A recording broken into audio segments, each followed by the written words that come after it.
Assalamualaikum warahmatullahi wabarakatuh. Baik, pada video kali ini saya akan melanjutkan materi dari sesi sebelumnya.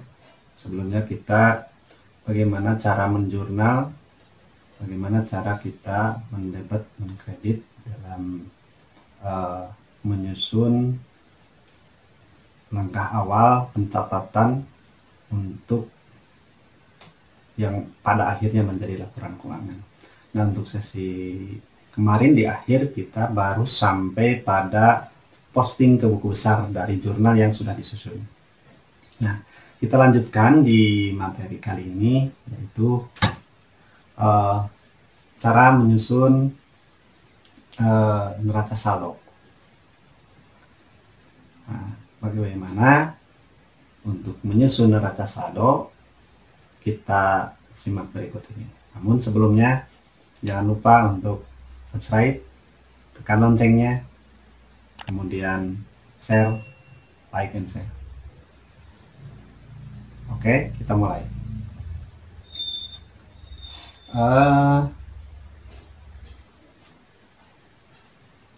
Sebelum ke praktek bagaimana kita menyusun neraca saldo, dari ilustrasi soal yang kemarin, kemudian disusun jurnal umum. Dari jurnal umum kita klasifikasikan menjadi akun-akun buku besar, dan saldo di buku besar nanti akan dijadikan sumber untuk menyusun neraca saldo. Oke. Namun sebelumnya pengertiannya dulu kita ulas kembali. Neraca sisa atau neraca saldo ini memuat daftar-daftar saldo akhir dari buku besar. Buku besar yang sudah kita buat baik sebelah debit maupun sebelah kredit nanti akan dimasukkan dalam neraca saldo. Ini memuat untuk semuanya, baik itu kas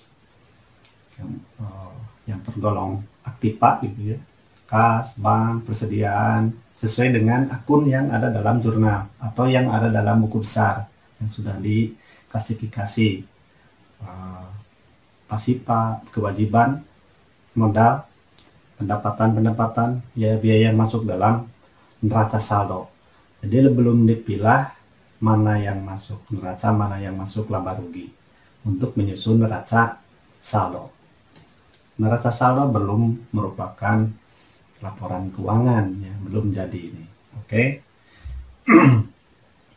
Nah, ini akun-akun yang sudah seperti saya sampaikan barusan yang terdapat dalam neraca saldo itu mencakup aktiva, pasipa, pendapatan, biaya. Jadi dalam satu wadah, yaitu neraca saldo atau neraca sisa. Itu ya, mana yang ditempatkan di debit, mana yang ditempatkan di kredit, sesuai saldo akhir di akun-akun buku besar.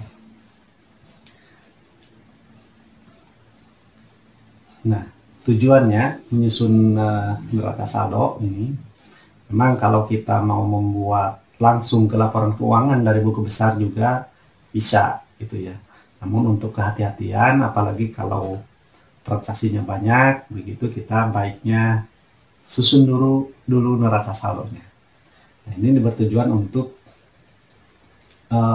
melihat keseimbangan. Kalau ada salah pencatatan, salah penjumlahan, pengurangan penjumlahan dalam buku besar, sehingga saldo akhir di buku besar itu ada kekeliruan. Nah, pada saat kita disusun dalam neraca saldo nanti akan ketemu selisih atau ketidakseimbangan itu. Jadi diperlukan ketelitian ya dalam memindahkan angka-angka dari saldo akhir, atau mungkin bisa jadi malah saldo akhirnya yang salah pada saat kita menghitung, gitu ya. Nah, untuk itu kita perlu menyusun neraca saldo, kecuali memang kalau masih transaksinya sedikit terukur lah ya, kita bisa langsung dari buku besar langsung mana yang masuk dalam akun neraca, mana yang masuk dalam akun laba rugi, langsung bisa menyusun laporan keuangan. Nah, sekarang kita lanjutkan pada ilustrasi, melanjutkan dengan ilustrasi soal yang kemarin yang sebelum video ini, yaitu bagaimana menyusun jurnal dan memposting dalam buku besar yang kemarin yang sebelumnya ya. Nah dari itu buku besar yang sudah dibuat berbentuk stapel, nah ini ada maupun berkolom saldo tunggal atau ganda, maka saldo inilah yang dipindahkan ke neraca saldo. Saya perlihatkan dulu bagaimana bentuk buku besar ya. Buku besar kan ada yang T itu ya, seperti itu. Nah ini kita satu-satu. Nah ini untuk format atau bentuk buku besar yang bersaldo ya, yang bersaldo, akun yang bersaldo. Ini yang kita pakai dalam latihan kemarin. Jadi ada juga yang seperti ini double ya. Jadi saldonya kelihatan. Ini menjadi pilihan bagi teman-teman. Pingin praktis, pingin detail, pingin ini tinggal dipilih sesuai dengan kemauan teman-teman. Semuanya juga tidak ada yang salah begitu ya. Kolomnya bisa dipilih di sini. Kalau yang pakai yang pertama berarti kalau banyak transaksinya nanti saldonya otomatis sesuai nama akun. Saldo di sini kalau kas berarti saldonya adalah di kas. Jangan sampai tertukar, itu saja. Kalau sudah paham akun mana yang saldo akhirnya di debit dan di kredit, pakai yang pertama pun sudah bisa gitu ya. Kemudian tapi kalau lupa, nah bisa pakai yang cara yang seperti yang di bawah yang kedua. Jadi saldonya ada penjelasan debit kreditnya di saldo akhir begitu ya. Atau kita bisa juga membuat yang berbentuk T account. T ini lebih untuk kecepatan. Kalau sudah memahami banget, kita pakai ini juga lebih praktis. Cuman bedanya kita harus menghitung, jumlahkan dulu semua gitu ya. Nah itu ya. Nah, contohnya seperti ini. Nanti di kolom kalau kas ya, buku besar kas, kolom sebelah kirinya dijumlah dulu. Kolom kanan dijumlah, diselisihkan. Saldo kas berarti posisinya harus di sebelah debit atau di materi yang ketiga kalau nggak salah, dasar akuntansi, persamaan akuntansi. Nah, kita harus ke situ ya. Nah, pemindahan dari akun-akun buku besar ke neraca saldo itu ditulis urut nomor kode akun sesuai dengan sifat masing-masing akun. Jadi runut ya. Tulis urut dari jurnal ke buku besar, dari buku besar dipindah pada neraca saldo sesuai dengan kode akunnya ya, runut gitu.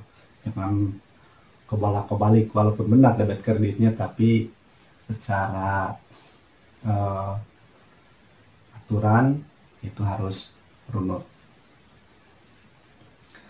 Nah yang kemarin ini, dari yang kemarin ucapan umum ini hanya 3 contoh transaksi ya, kita sudah diketahui. Ini biar cepat saja, namun nanti setelah materi ini di video berikutnya akan kita bahas dari mulai contoh transaksi yang agak lengkap, kemudian kita jurnal sama-sama, kemudian posting ke buku besar dan susun ke neraca saldo untuk materi video berikutnya ya. Untuk saat ini kita melanjutkan dari materi atau contoh transaksi yang sudah kemarin.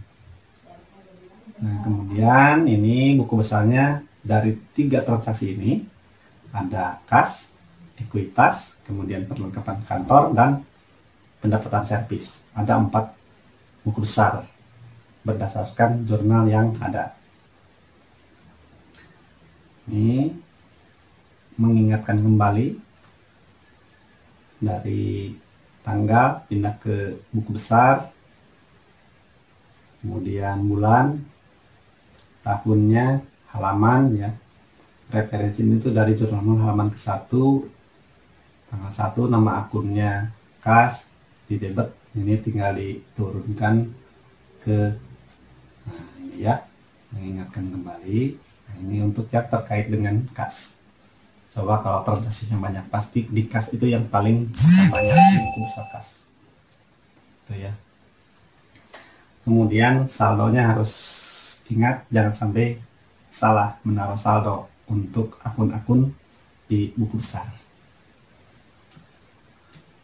Oke, nah ini untuk investasi, ini saldonya di kredit karena tidak ada yang mempengaruhi yang lain, jadi langsung saja saldonya ini ya, terakhir. Kemudian juga untuk perlengkapan kantor, nah ini di keterangan mungkin bisa didetilkan ATK, ballpoint gitu ya, dengan nilai-nilai yang beda sesuai nota, sesuai itu bisa dirinci, bisa gitu ya. Nanti juga bisa membuat buku bantu daftar perlengkapan kantor gitu ya. Kemudian pendapatan servis juga, karena di sini baru sedikit transaksinya, jadi saldo akhirnya adalah berarti yang ini ya. Nah, cara memindahkannya tinggal memindah-mindahkan aja, cuman jangan sampai salah runutan.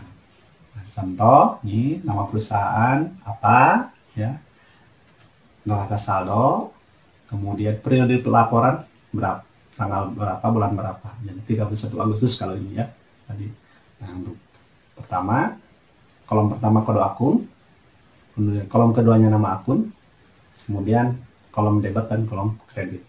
Kode akun runut sesuai yang di soal. Nah, ini mudah kan? 101 adalah kas. Saldo akhirnya berapa? 59.800, karena ada yang mempengaruhi pengeluaran dan penerimaannya. Diterima modal berupa uang kas kan, begitu. Kemudian dikeluarkan untuk belanja perlengkapan. Kemudian kita juga mendapatkan hasil jasa. Jadi saldo seperti ini. 59.800. Perlengkapan masih utuh di sini 500.000, kemudian ekuitas masih 60 juta, belum ada pengambilan, belum ada pride, kemudian ada pendapatan servis. Jadi totalnya sama 60.300.000. Ini belum menjadi laporan keuangan, baru sampai neraca saldo. Sesuai siklus, mungkin nanti setelah selesai siklus akan digambarkan siklusnya. Ini nyambung ya. Oke. Itu teman-teman mudah sekali kan?